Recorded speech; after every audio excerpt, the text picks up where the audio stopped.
Stop what you are doing right now, not in a moment, right now. If you are around other people, I need you to step away. What I have to say is not for the room, it is for you. Just you. Put down whatever can wait, because what I need to share with you has been waiting far longer than you know. Not hours, not years, centuries, before your parents ever met. Before your name was written on any document, before any city, any hospital, any record had a trace of you, this moment was already marked. Your name was already attached to it. Take a real breath right now. Not the shallow kind you have been breathing all day. A deep one, in through your nose. Hold it for just a moment, and then let it go slowly. Because you did not land here by accident, and what you are about to hear is not something I created. It was prepared long before either of us showed up. Before we go any further, I want to tell you what is waiting for you in this video. Because if you stay until the end, you are going to understand why your life has looked the way it has, the waiting, the silence, the setbacks, and that persistent feeling that something is still coming. You are going to see 5 specific signs that confirm you are marked. You are going to understand what your hardest seasons were actually doing inside of you. And at the very end, I am going to share a revelation that recontextualizes everything that changes how you see your present moment completely. Stay with me. It matters. There is a record that exists outside of time. In it, there are names, and attached to each name is a path, a formation, a calling, a set of moments that were written long before the person living them ever drew their first breath. Your name is in that record. I know what part of you wants to say right now. I know the part of you that is tired of hoping, tired of trying, tired of feeling like maybe you misread the whole thing. I want to speak to that part of you first. That exhaustion you feel, that restlessness that will not quiet down no matter what you do. That persistent, low-grade feeling that something is still coming, something you were made for, something you have not yet fully stepped into. None of that is random. People who were never meant for anything do not carry that weight. People without an assignment do not feel the pressure of an unfinished calling living inside their chest. You feel it because it is real. And it is real because God marked this message with your name, not today, not last year, not when you finally got yourself together, before you were born. Let me show you what He wrote. I want to describe 5 things that may be happening in your life right now. And I want you to notice not just in your mind, but somewhere in your body, which ones you recognize. The first is a kind of tiredness that sleep does not fix. You get rest, and you still wake up heavy. Not sick, not lazy, just tired in a way that goes deeper than the body. This is not a medical problem. This is what it feels like to be in a season of deep formation, when something inside you is changing at a level you cannot consciously track. And the process is using energy you did not know you were spending. The second is waves of emotion that arrive without a clear reason. Peace, and then grief, and then a strange, unexpected hope, all in the same afternoon. You did not watch a sad movie, nothing happened, but the feelings came anyway, one after another, like weather moving through. This is not instability. This is your inner world processing a shift that your outer circumstances have not caught up to yet. The third is that certain places, certain conversations, and certain versions of your old life have started to feel suffocating in a way they did not before. You used to be able to sit in those rooms. You used to be able to have those conversations without feeling yourself slowly shrinking. But lately, something in you resists, something pulls back. This is not you becoming difficult. This is you outgrowing spaces that were never designed to hold the next version of who you are. The fourth is vivid dreams, or the feeling of searching for something in a dream you cannot quite remember when you wake up. The details fade, but the weight stays. You wake up with the sense that something important happened while you were asleep, even if you cannot name what it was. God has always spoken through the night, and some of what is being downloaded into you right now is too large for waking hours to hold. And the fifth is timing, patterns. You hear the right thing at what seems like the wrong moment, and then it turns out it was the right moment all along. You see a number. You overhear a conversation that answers a question you never said out loud. Something plays and it lands directly on the thing you have been quietly carrying. This is not coincidence. This is pattern recognition, and the pattern has a source. If 3 or more of those resonated, if something in your chest moved even a little, you are not losing your mind. You are being prepared. And here is what I need you to understand about those signs. They are not symptoms of something going wrong. They are the fingerprints of the one who marked you.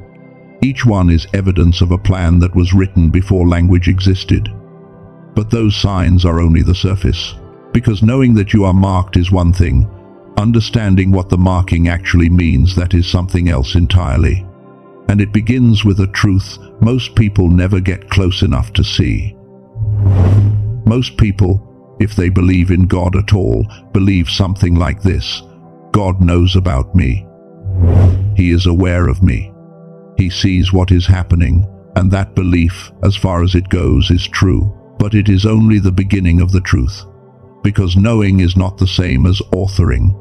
Before you were born, before your name was given to you, before your face had any features, before your hands had any lines, God was not simply aware that you would exist. He was writing you, actively, deliberately. With the same intention a novelist brings to a character they have been imagining for years before the first word is typed. Think about what that actually means. An author does not improvise a character's pain. An author does not accidentally give a character the wrong backstory. An author writes the hard chapters on purpose, because the hard chapters are what make the character capable of carrying everything that comes after. You were not improvised. Every piece of your story, the parts that made sense and the parts that did not, the relationships that opened things in you and the ones that broke things open in you, the seasons that felt like delay and the seasons that felt like silence, none of it was God looking down and shrugging. None of it was the universe making things up as it went along. It was authorship. Before your city had a name for you, before your family had a word for you, before you had a story to tell, God had already decided what kind of story it would be. And here is what that changes about the hard chapters. If you were authored, if you were not accidental, then the difficult parts of your life are not plot holes. They are not evidence of a God who took his eyes off the page. They are precision. Craftsmanship, seen from an angle you do not currently have access to. The record was written before language existed. The signs in your life right now are not beginnings. They are confirmations, evidence that what was written is still moving forward, on schedule, on purpose, without revision. But knowing the plan exists is one thing. Understanding what the plan was actually doing in your hardest seasons, that is where the next truth lives. And it is the truth that changes how you see every year you thought was wasted. I want to talk about the seasons that did not make sense. The years when it felt like you were falling behind, while everyone around you seemed to be moving forward. The prayers that went unanswered long enough that you started to wonder if you were asking the wrong thing, or the wrong God, or maybe just not the kind of person prayers worked for. The relationships that ended before you were ready. The doors that closed when you were sure, completely sure that was the one. I am not going to tell you those seasons were easy. They were not. And I am not going to tell you they did not leave marks. They did. But I want to offer you something more useful than comfort. I want to offer you an explanation. The wilderness was written too. There are 3 things that only a hard season can do, and they cannot be replicated by anything softer. The first is this. Formation requires resistance. A muscle that has never been under pressure does not grow. A calling that has never been tested does not deepen. The people who carry the heaviest assignments in the world are never the ones who had it easy, because ease produces comfort, and comfort alone cannot produce capacity. The difficulty you walked through was the weight that built what you are now able to carry. The second is this. The wilderness removes what cannot go with you. Not to punish you, to protect you. Every relationship that ended, every opportunity that fell apart, every version of yourself that stopped working, those were not failures. Those were subtractions made by the author. Things removed from the manuscript because they did not belong in the chapter that is coming. The third is this: silence is not absence. Silence is the sound of roots going deeper than the storm can reach. The seasons when God felt far away, when prayer felt like talking to a ceiling, when every sign seemed to have disappeared, those were not seasons of abandonment. Those were the seasons when the deepest formation was happening below the surface, where no one could see it, not even you. Every door that closed was redirecting you, not rejecting you. Every relationship that ended was clearing the path, not clearing you out. Every season that went longer than you planned was deepening what you were going to need, not wasting what you had already given.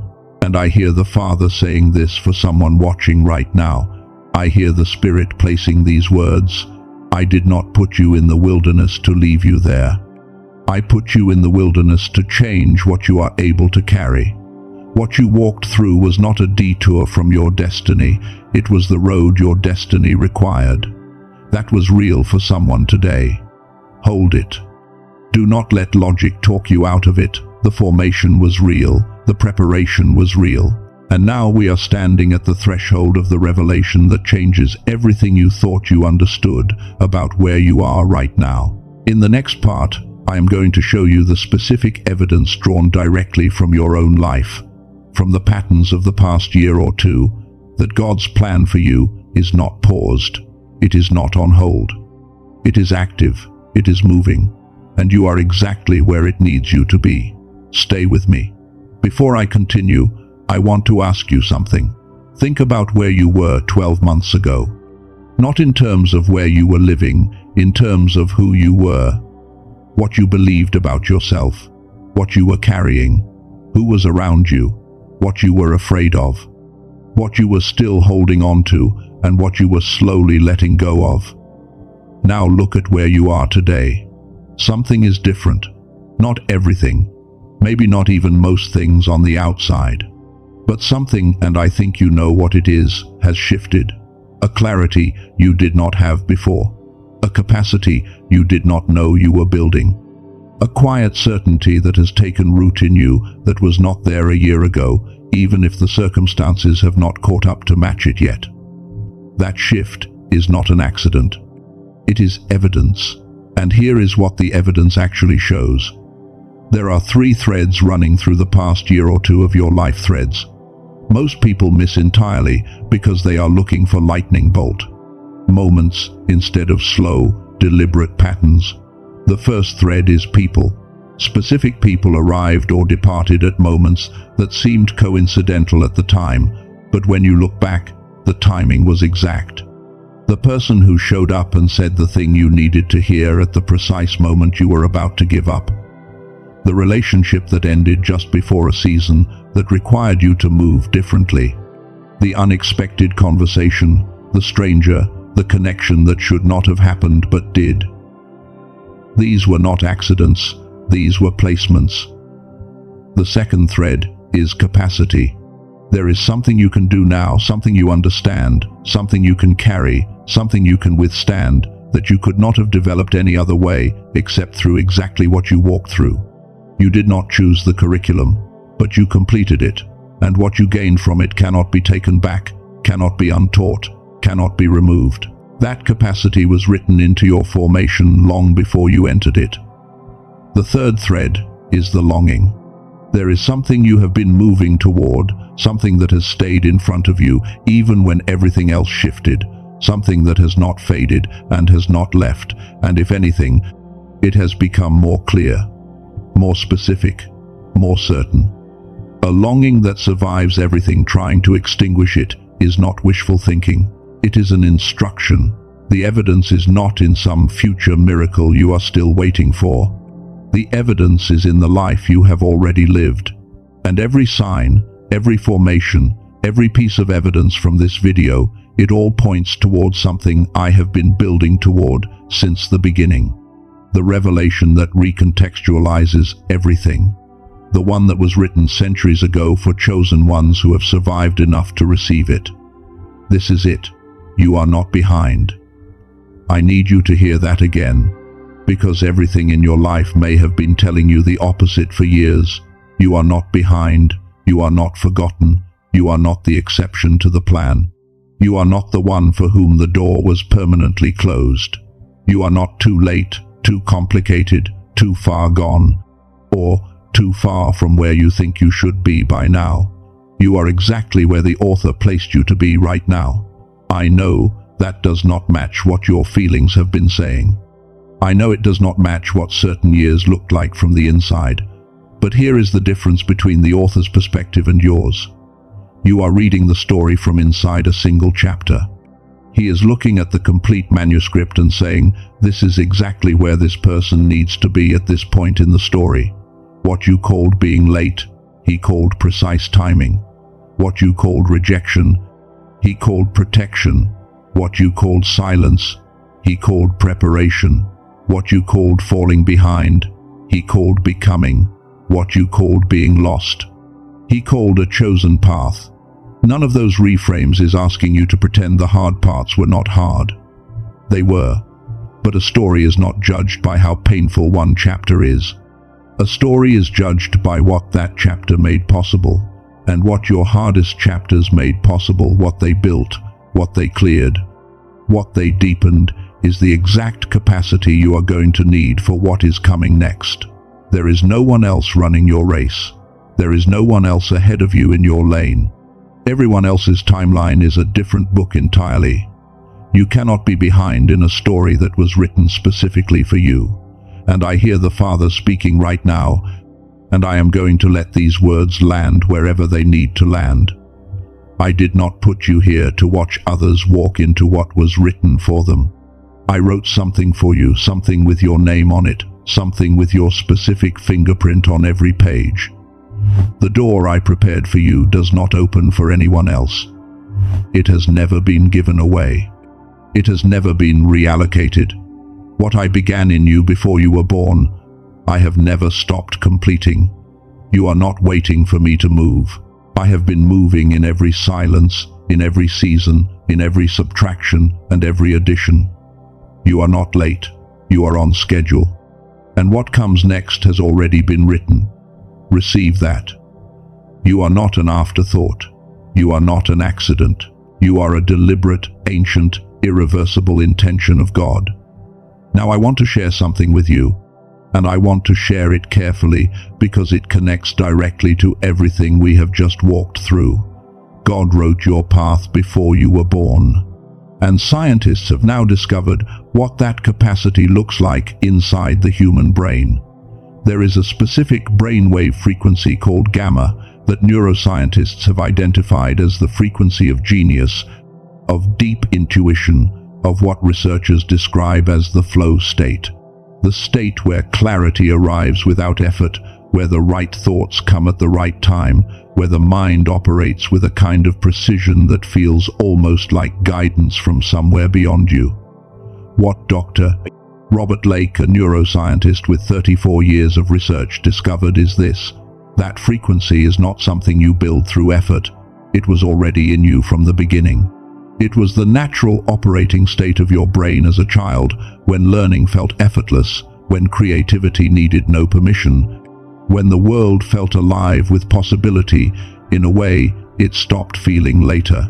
The modern world began shutting it down around age 7, not through any one thing, through the accumulation, the noise, the pressure, the pace, the design of a system that was never built to keep that frequency active. What God placed in you at birth, your natural capacity for clarity, for flow, for the kind of thinking that opens doors and recognizes the right path, was not removed. It was buried. The Genius Song is a 7-minute audio track built on brain entrainment technology drawn from research at MIT, Harvard, and Stanford that restores this frequency. You put on headphones, you close your eyes, and in 7 minutes, your brain returns to the state it was always designed to operate in. not something new being added to you, something original being returned to you. Over 18,000 people have used this to access the mental clarity that God wired into them before they had a name. The standard price is $49. For those receiving this message, the message that was written for you, it is $39, delivered instantly to your email with a full money-back guarantee. The link is below. If this resonates, and if you believe that part of walking in what was written for you includes having the clarity of mind to actually walk it out, this was designed with that in mind. Now, before I close, I want to give you 3 things to carry forward. Not tasks, not homework, just 3 shifts in how you move with what you now know. This is not the season to explain your path to people who were not given your map. Not everyone was meant to understand where you are going, and not everyone needs to. What has been marked for you does not require their agreement to be real. What is written for you does not need outside validation to remain true. Protect what has been entrusted to you. This is not the season to measure your progress by what you can currently see. God writes chapters before He releases them. What is being built for you right now may not be visible yet, and that is not evidence of delay. That is evidence of a process that does not need your eyes on it to keep moving. Trust the author even when you cannot see the next page, and this is the season to begin treating your daily choices as sacred co-authorship. Every decision you make is a sentence in the story. Every moment of patience when frustration had every right to take over. Every step forward when stopping felt more rational. Every quiet act of faithfulness when no one was watching. These are not small moments. These are the lines that carry the story forward. This is not the season to shrink. This is not the season to apologize for being chosen. This is the season to walk with everything you are, with everything that was formed in you, into everything that was written. You did not find this message found you, because your name was on it. Not as a coincidence, not as a result of timing or habit or chance. Your name was on this message before either of us were here to deliver it or receive it. The plan is not paused. The plan has never paused. It was written before time, it has been moving through time, and it will be completed in time. You are the chosen one. Not because of what you have done, not because of how consistent you have been or how clean your record is, because of what was written before you could do anything at all. And I hear the Father speaking over you right now, over the person who stayed through this entire message, over the person who carried all of this for longer than they should have had to carry it alone, over the person who needed to hear this today. You are commissioned, you are covered, you are sent. The season of preparation is not your final destination, it is your launching point. And I, who began this work in you before you drew your first breath, am the same one who will complete it. If this message landed for you today, do not keep it to yourself. Pass it to someone who needs to hear it, someone you know is carrying something too heavy, someone who is starting to believe the story is over, someone who needs to be reminded that their name is in the record too. Chosen ones, do not hoard what was meant to multiply. That peace you feel right now, not random. That quiet certainty settling in your chest, not random. That sense that something just shifted, not random. None of it has ever been random. Go walk in what was written.